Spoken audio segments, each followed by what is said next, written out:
Black board education में आप सभी का स्वागत है। इस वीडियो में हम लॉ ऑफ मोशन के एनसीईआरटी के क्वेश्चन को देखेंगे जो किस तरह से बनेगा। ठीक है, जो 11वीं में आपको मिलेगा। 11वीं में पढ़ना है आपको लॉ ऑफ मोशन, चैप्टर है 5।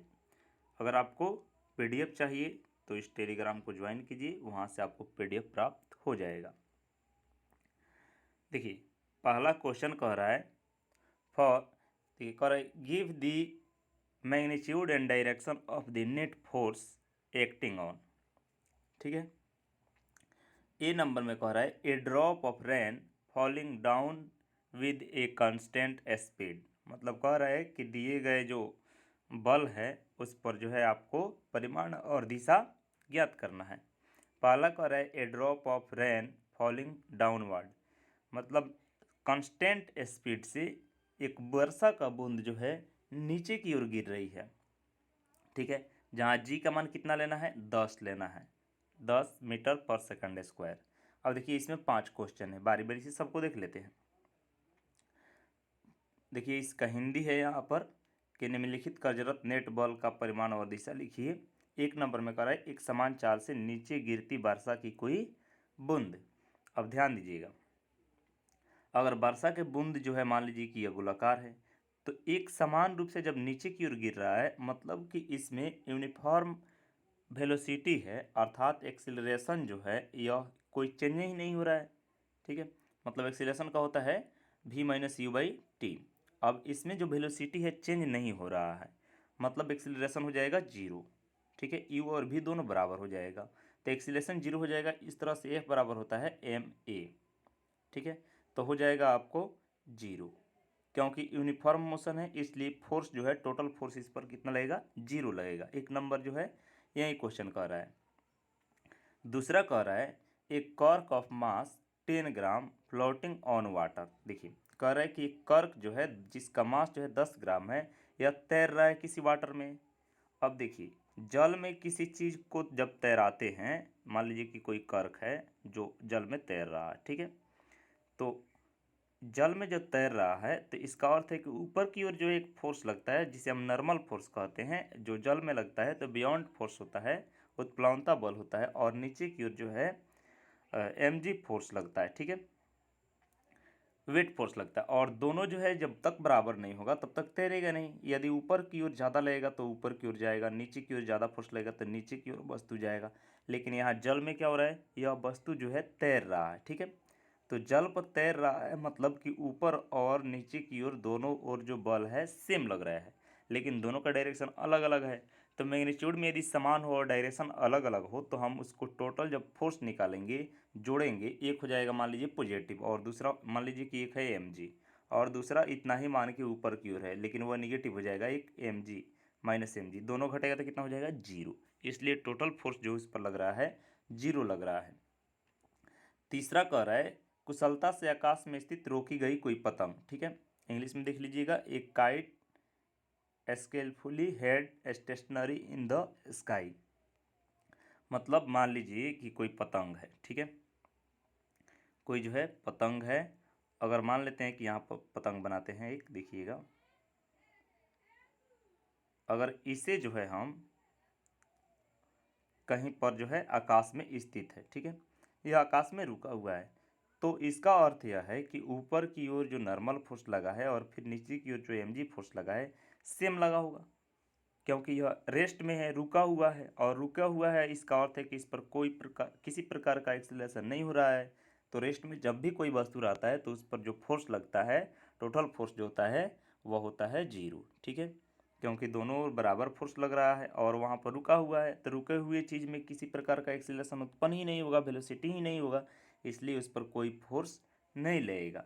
तो इस पर भी राइट आंसर इसका हो जाएगा जीरो। ठीक है, मतलब यह तीनों का जो टोटल फोर्स होगा जीरो हो जाएगा। चौथा कह रहा है 30 किलोमीटर पर आवर के एक समान वेग से उबड़ खाबड़ सड़क पर गतिशील कोई कार। ठीक है, देखिएगा इंग्लिश में है a car moving with constant velocity of 13 kilometre per hour on rough road. देखिए यदि रोड किसी प्रकार का हो, लेकिन यहाँ पर क्वेश्चन में जो कह रहा है, क्वेश्चन में कह रहा है कि एक समान चाल से वह गतिशील है। तो एक समान चाल से जब गतिशील है तो हम जानते हैं कि वेलोसिटी जो है यूनिफॉर्म है, और यूनिफॉर्म वेलोसिटी में एक्सीलरेशन जीरो होता है। तो एक्सीलरेशन जब जीरो हो जाएगा तो हमारा जो फोर्स होगा वह भी जीरो हो जाएगा। ठीक है, अभी अभी बताए हैं आपको जी v minus you by T बराबर जीरो। ठीक है, क्योंकि यहाँ पर v और u बराबर है इसलिए a बराबर जीरो हो जाएगा, और a जीरो हो जाएगा तो f बराबर होता है ma, second law of motion. ठीक है, Newton second law of motion के द्वारा जो है यह जीरो हो जाएगा। चौथा कह रहा है कि पांचवा, सभी गुरुत्वीय पिंड से दूर तथा वैद्युत और चुंबकीय क्षेत्र से मुक्त अंतरिक्ष में तीव्र चाल वाला इलेक्ट्रॉन। ठीक है, इंग्लिश देख लीजिएगा, a high speed electron in space for for all material object and free and electron and magnetic field. ठीक है, देखिए कह रहा है कि सभी गुरुत्वीय पिंड से दूर और वैद्युत और चुंबकीय क्षेत्र से मुक्त, मतलब उस पर किसी प्रकार का कोई भी फोर्स बाहर से लग ही नहीं रहा है, कोई बल नहीं लग रहा है। तो यह फर्स्ट लॉ कहता है, न्यूटन के फर्स्ट लॉ कहता है कि कोई भी वस्तु इस पर यदि कोई फोर्स ना लगे, कोई जो है बाहरी फोर्स इस पर नहीं लगे, एक्सटर्नल फोर्स नहीं लगता है, तो वह गति जितना गति से जा रहा है उसी गति में रहेगा। मतलब कि इस पर किसी प्रकार का यदि फोर्स नहीं लगता है तो वह यूनिफॉर्म मोशन में जाएगा, अर्थात वह जो है फर्स्ट लॉ का पालन करेगा, और फर्स्ट लॉ के अनुसार जो है कोई वस्तु गति में है तो गति में ही रहेगा, और यदि विराम में है तो विराम में ही रहेगा, और उस पर लगने वाला जो टोटल फोर्स है वह शून्य हो जाएगा, जीरो हो जाएगा। इसलिए इसका भी राइट आंसर जीरो हो जाएगा। देखते हैं दूसरा क्वेश्चन। यहाँ पर कह रहा है कि ए प्रबल ऑफ मास 0.05 kg, मतलब यहाँ इसका हिंदी होता है कंकड़, कोई पत्थर है जिसका द्रव्यमान कितना है 0.05 kg। उसके बाद यह कह रहा है थ्रो वर्टिकली अपवर्ड, ऊपर की ओर जिसे हम फेंकते हैं। ठीक है, फेंका जा रहा है। Give the direction and magnitude of the force. ठीक है, मतलब इसका आपको क्या निकालना है, फोर्स निकालना है, और इसका डायरेक्शन बताना है क्या होगा। एक नंबर में कह रहा है ड्यूरिंग इट्स अपवर्ड मोशन, यदि किसी कंकड़ को जो है हम फेंक रहे हैं और ऊपर की ओर ये गति कर रहा है। ठीक है, तो इस पर टोटल जो फोर्स होगा कितना होगा, देखिएगा। क्योंकि यह कंकड़ है ऊपर की ओर जा रहा है, जब ऊपर की ओर जा रहा है तो नीचे की ओर भी एक फोर्स लगता है, नीचे की ओर जो फोर्स लगता है mg होता है, और ऊपर की ओर जो फोर्स लगता है नॉर्मल फोर्स लगता है। तो चूंकि ज़्यादा लग रहा है ऊपर की ओर तभी जाकर ऊपर जा रहा है, इसलिए n माइनस एम जी। ठीक है, इतना हो जाएगा बराबर f। फोर्स हम निकाल रहे हैं और घटा रहे हैं तो फोर्स ही प्राप्त होगा।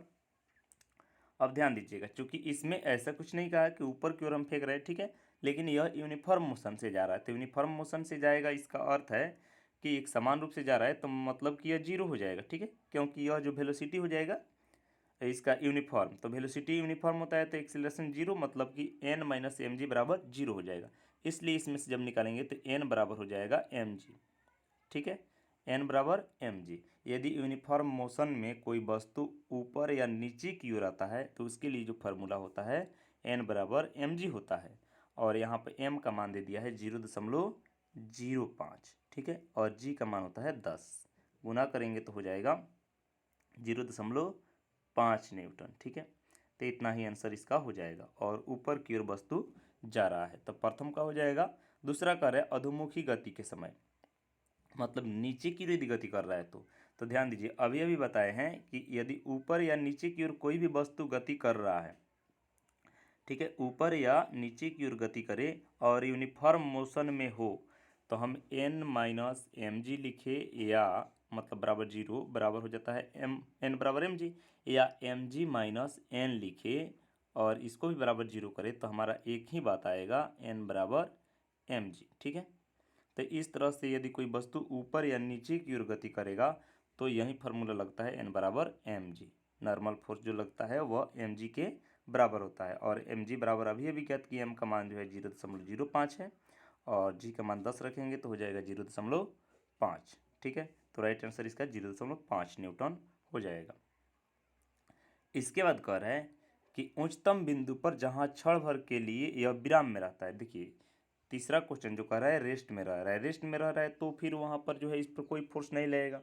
ठीक है, यदि कंकड़ को क्षैतिज दिशा में 45 डिग्री कोण पर फेंका जाए तो इसके उत्तर में कोई परिवर्तन होगा, कोई परिवर्तन नहीं होगा, क्योंकि यहाँ कह रहा है वायु का प्रतिरोध जो है यदि नगण्य मान लिया जाए।